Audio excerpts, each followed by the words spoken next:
Starting in the 60s with famous people, lawyers, and so on, working with certain serial killers like Dean Corll, Mark Dutroux, John Wayne Gacy, and also intelligence agencies involved too, working together with these big, massive organizations that distribute child and also have child escort services. Some of these organizations are the Odyssey Foundation, the Delta Project, the Apollo Bulletin Board, the Finders, a bunch of BBC executives centered around Jimmy Savile. And it goes far beyond these child organizations. It goes even into corporations, like I said with the BBC, but also like with McKell-Nehul's used car corporation, which had white Mercedes-Benzes that were seen taking photographs of girls in the same area where the famous Belgian serial killer and child rapist and child kidnapper Mark Dutroux was kidnapping kids. Furthermore, this guy was an unemployed electrician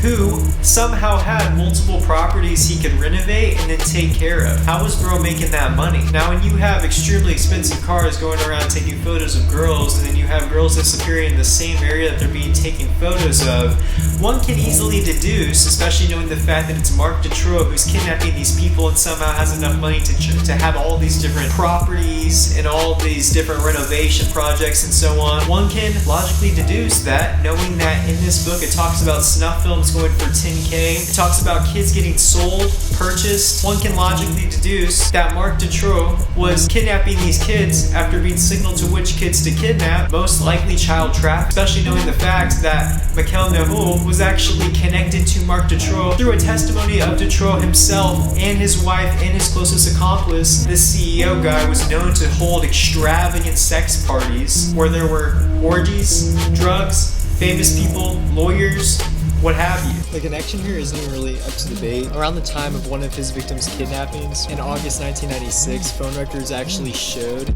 that McKell-Nehul actually called Mark Dutroux more than 20 times days before the kidnapping. They had some connection. Maybe it's just really bad timing, but they had some connection there. So would it really surprise you if you sent it to a jit trafficking ring? Wouldn't surprise me. But this is just one example of what you'll find in this book. A bunch of extremely hard to believe stories that have a bunch of evidence corroborating them. Without Christ, it's pretty easy to despair for this because we ain't voting our way out of this one. So I think that the moral of the story is there is real evil in the world, and it's seen through this text. That's the only way I can describe all the demonic stuff that happens here. So keep that in mind as you read this book, that there is real evil, and the only answer to it is to keep in mind the good.